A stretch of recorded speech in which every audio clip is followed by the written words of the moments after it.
برائے مہربانی ڈاکٹر سعید مکی کے چینل کو سبسکرائب کریں اور بیل آئیکن پہ کلک کریں۔ الحمد للہ رب العالمین والصلاة والسلام علی رحمت للعالمین سیدنا و نبینا و مولانا محمد صلی اللہ علیہ وسلم وعلی آلہ وصحبہ اجمعین ومن تبعہم بإحسان الی یوم الدین وبعد۔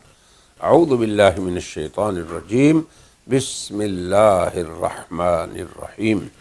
وما ارسلناک الا رحمتا للعالمین۔ صدق اللہ العظیم۔ سامعین و ناظرین، دین بھلائی ہے، اسی سلسلے کا ہمارا یہ ایک حضرت رحمت للعالمین صلی اللہ علیہ وسلم اور رحمت کی وسعتیں، یہ ایک ہمارا سلسلہ چل پڑا ہے۔ آج ہم حضرت رحمت عالمین صلی اللہ علیہ وسلم کی حالت رضاعت، حالت طفولیت، حالت قبل از بلوغ، قبل از بعثت، آپ کی رحمت کے بعض مظاہر کو بیان کریں گے،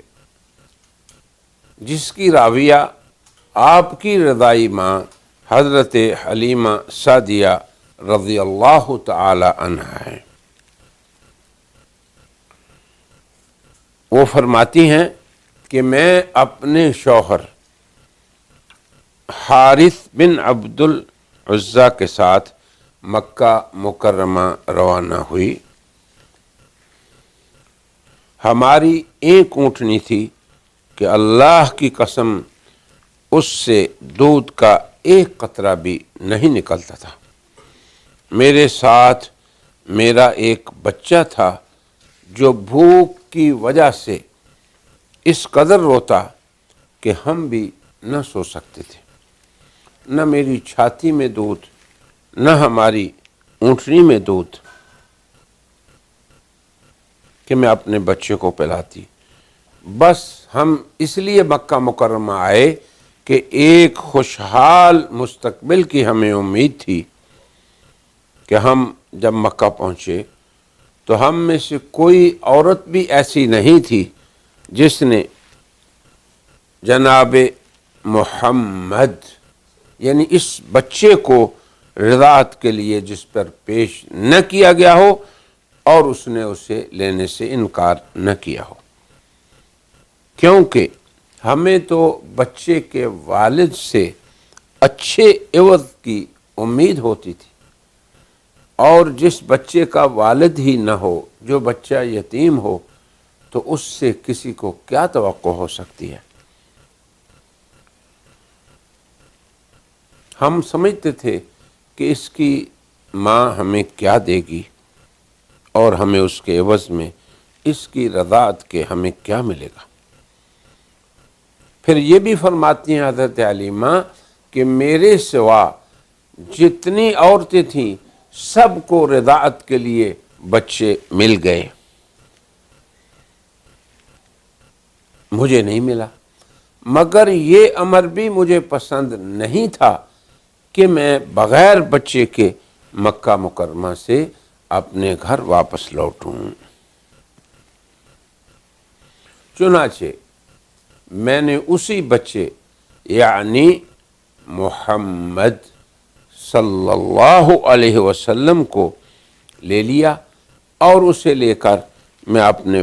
قافلے میں واپس آ گئی۔ تو میرے شوہر نے جب پوچھا کہ کیا لے کے آئی ہو، تو میں نے کہا اللہ کی قسم اس کے سوا کوئی بچہ نہیں مل سکا۔ تو شوہر نے کہا ممکن ہے کہ اللہ اسی میں ہمارے لیے خیر ڈال دیں۔ تو پھر حضرت حلیمہ فرماتی ہیں کہ اللہ کی قسم جو ہی میں نے اس بچے محمد صلی اللہ علیہ وسلم کو اپنی گود میں لیا کہ اسے دودھ پلاؤں اور اس کے منہ میں اپنی چھاتی ڈالی تو نہ صرف اس نے سیر ہو کر پیا بلکہ اس کے بھائی یعنی حضرت حلیمہ کے حقیقی بیٹے جو تھے انہوں نے بھی خوب سیر ہو کر پیا۔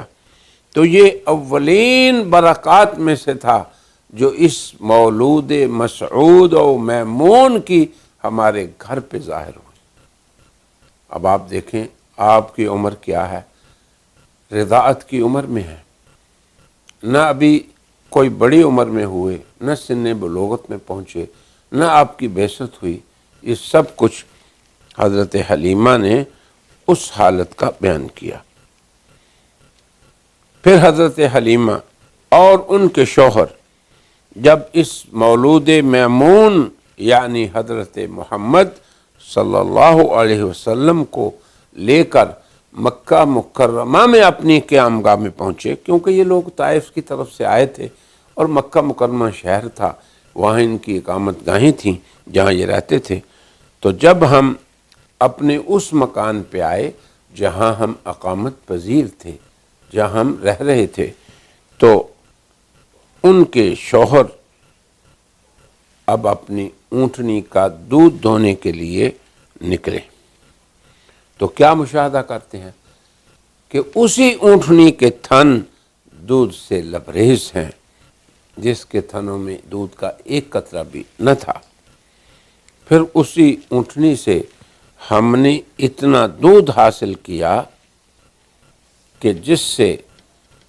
نہ صرف ہمارے بچوں نے پیا بلکہ ہم نے بھی خوب سیر ہو کر اسے پیا۔